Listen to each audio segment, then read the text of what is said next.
Hey everyone. So I have been slammed with email since doing a couple of new videos and put them up on that I've put up on YouTube, which if you haven't seen them, head on over there and take a look. I'm going to be doing more in the coming days or weeks. Um, but I've gone through a handful of these emails and I just want to read a few of them to you. A couple of them aren't really questions, they're just comments. And then a couple of them are questions. So I pulled out the ones that I thought you guys would might like to hear. This one's from Gina. Thank you. Quitting my job. That's in the subject line, which I love. Hi, Suzanne. I work full time. I'm a mother of four, and I've always been torn about working while my kids are little.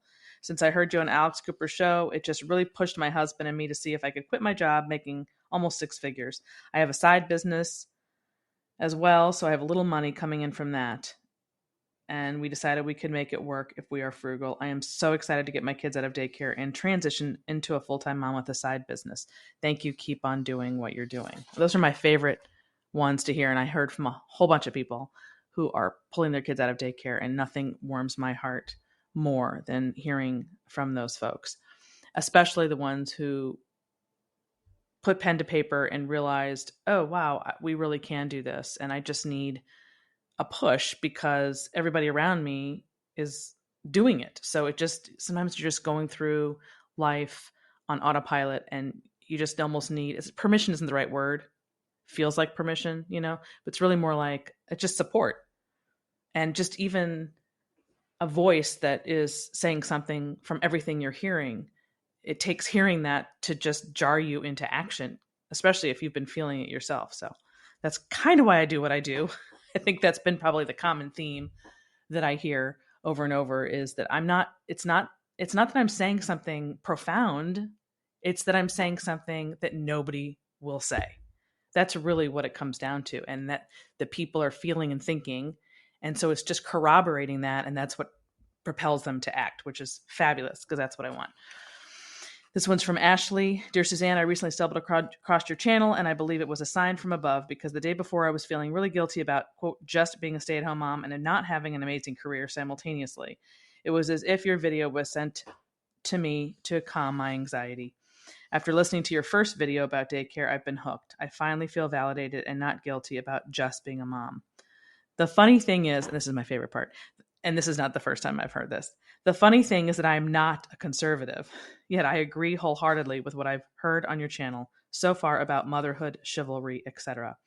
Although I'm from the US, I have not lived in the States for over a decade since I met my spouse abroad, so I'm glad I can access your material from abroad.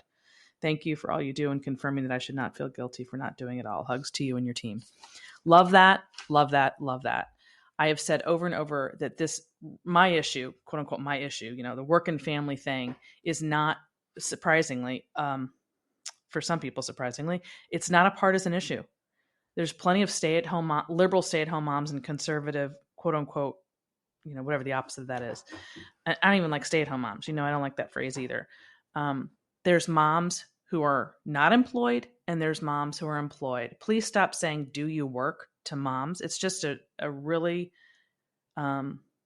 short-sighted, really ignorant phrase. Because if you understood what's involved, you wouldn't ask if they work. What you mean is, are they employed? That's a much better way of phrasing it. Yeah, it's just not a political issue. It's a value issue and an understanding of what children need and a willingness to think independently and not have to be following the crowd, which can be super hard to do, in any era, but especially these days. This one's from Erica. This one is a question about daycare / preschool. And by the way, those two things should not be mixed because they are not the same. Hi, I just found your video. Will America ever be ready for the truth about daycare? I really enjoyed watching and learning. What does the research say about starting preschool? When is a good time for children to begin education outside of the home in a typical school setting, Monday through Friday, 8 to 3, for example? So I thought I'd use this to put out there these very specific details because I get this question a lot. The short answer to her question about Monday through Friday, 8 to 3 is first grade. That's the short answer. And it's, of course, it sounds so shocking today, right? Because um, that seems so old at age 6. But technically, that is why historically children did not go to school until 8 to 3, till they were 6, because that was when they were ready for that environment. Now, that doesn't mean that there's anything wrong with sending, first of all, then there's kindergarten. And then the reason I personally am a big fan of half day kindergarten, which I realize is probably going the way of the whatever. I mean, by the time my kids were in kindergarten, there was still half day available. I don't even know if it is anymore. But the reason for that had a lot more to do with how tired they get still at age 5. And it's exhausting for them to be in full day, in my opinion, and from what I've seen. And so, I mean, it's just really evident, actually. It's kind of obvious when you're receiving an all day kindergartner from a half day, because some of them still nap. And even if they don't, they get overstimulated and they're more difficult to deal with if they have that much stimulation at that age. So it's not so much, is it bad, are you harming them? It's more like, what do you want your environment at home to be like? At least that's what it was for me. Anything I could do to cut back on tantrums, I was going to do. So anything that could be peaceful and calm, I highly recommend. So that was my reason for doing half day kindergarten. Prior to kindergarten, you're talking about preschool. No child needs to be in there's no rule about needing to be in preschool for the sake of the child in terms of their education per se. It's a fine thing to do at age 4 for a couple hours a day, a couple days a week. If you don't do it, that is perfectly fine too.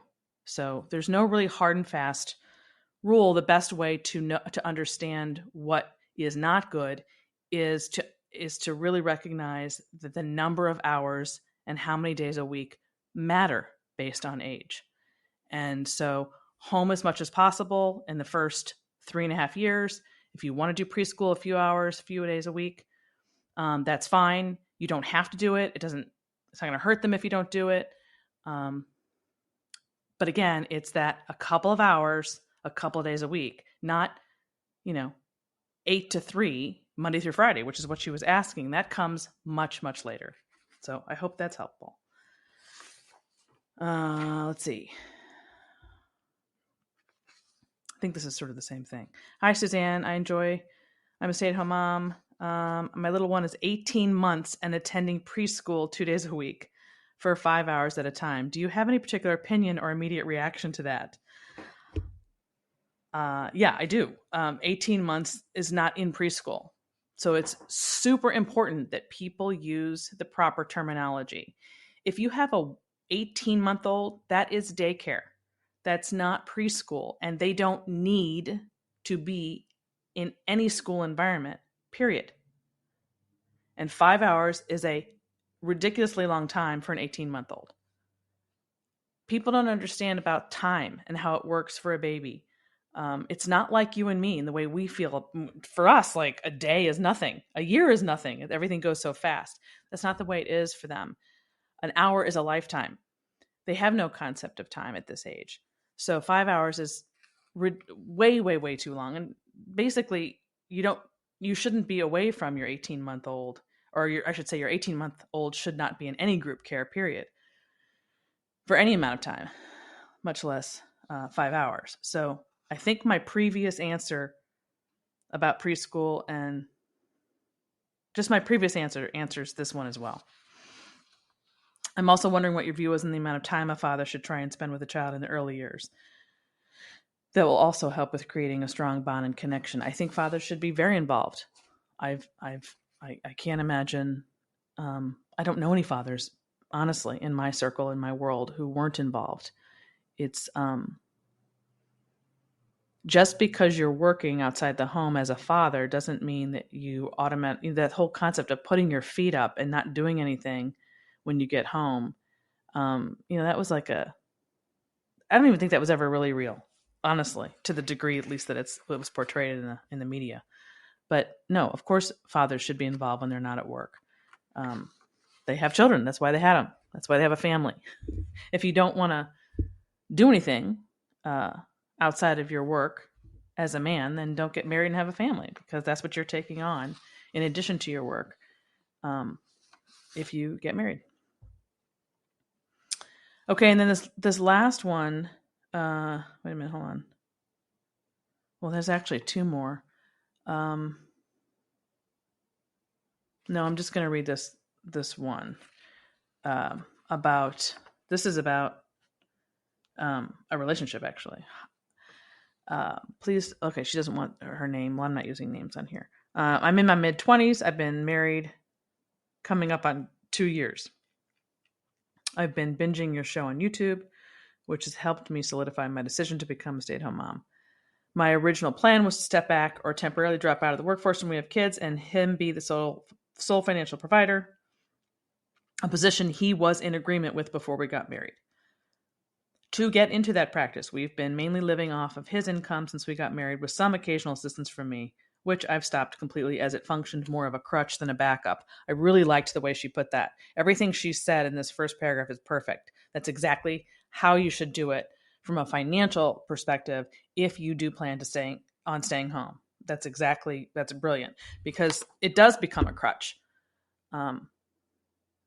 If you're using it and you're getting comfortable, getting used to using it, as opposed to keeping it there as a backup for emergencies or what have you, or even to just supplement when the time comes later and you really do have to live on one income. So she goes on about how she's in the transition of finishing grad school, getting a job within her field, and she'll be making anywhere from $100 to $130 a year. I plan to aggressively pay down student loans, continue to live off of his income, and all my paychecks go towards loans. He's at the beginning of his earning potential, $40,000 a year in the IT field, and the only place to go financially from here is up. In order to do that, he has to obtain a number of certifications in which he's been dragging his feet to do. And here's where the problem comes in, because everything really is fine up to that point, even though that sounds really shocking. The 100 to 130 a year. An IT 40,000 is extremely low. IT people can make way more than that, and presumably he would over time. And if she's using that salary of hers to primarily pay off student loans, then they're not really going to feel it that much anyway in terms of their living expenses when she does stop. So just keep all that in mind. The problem is really with him, apparently. Now faced with the reality of being a financial provider, his position on being that sole provider has changed. He complains that it's too hard on him and the cost of living is too much, and thinks that I should financially assist now and in the future. We live in the South in a below average rent apartment. It's nothing fancy. We rarely eat out. I've put pen to paper, as you suggested, to show him how it wouldn't make financial sense for me to work, but he's not convinced. And then she kind of explains his background in his 20s and how he didn't have any financial responsibilities. So having to go from 0 to 100 in a few years has been a big shift. I try to be supportive, but I'm not going to give up what's best for our family because he's struggling and refusing to do the hard work of improving his financial situation. I believe, blah, blah, blah, blah. Let's see. I'm wondering if I'm wasting my time on someone who claims he wants the same things in life, but isn't willing to do the hard work to get there. Your advice would be much appreciated. So this is something that really requires more of a coaching session to be able to answer here, only because there's more going on here. I don't know what his reasons are for dragging his feet, especially if he agreed with you in advance about what you were going to do. He needs to, follow through on that. So it's too it's too complicated of a situation to just to simplify and answer here. But I thought other people would relate, because I hear, and of course I coach with people who have very, very similar circumstances. And at the end of the day, a lot of this, maybe most of it, comes down to fear. It's just fear. It's not like, is the marriage doomed? It's how are we going to get on the same page, and then B, what's the plan going to be to make this work, and then playing the long game and looking out and saying, how are we going to reach this goal? And that's a financial conversation. And I truly believe, mostly with men in particular, when they can see it on pen and paper, it's they can bite their teeth into it. It's like they just don't believe it. Especially if it's such a big shift from how you've been living. All the way she's describing it here is they've really been living mostly on his income. So I just don't know his side of the story, and so I'm not going to conjecture. But I'm reading it. I read it because I know a lot of you can relate. The finances are hands down the biggest problem in marriages, modern marriages, for a whole host of different reasons, having to do with completely shifting the quote unquote gender roles and responsibilities, and women who are now out earning men and all of that. So it's the number one thing I deal with, for sure. But anyway, just the only quick answer I can give for this in this kind of public way is, are you wasting your time? No, but you do need more. You need to dig in more to be able to resolve this. And I think that can be done. This is not, there's just much more that needs to be done before I can make some statement. I certainly wouldn't tell you to get divorced. I'm not going to do that. But anybody who's in this boat, I have on my coaching page, if you've never been to my website and seen my coaching options, I've got options for whether you're married or whether you're in a relationship. Should I stay or should I go? Or if you're having a single specific issue in your marriage that you need resolved, I'm very good at helping people, even in one session, get right back on track. And then there's the packages, which have to do more with, a lot of entrenched marital issues that goes on for more than obviously one session. But just throwing that out there for anybody who needs to hear it. And that's all I got for today. See you next time.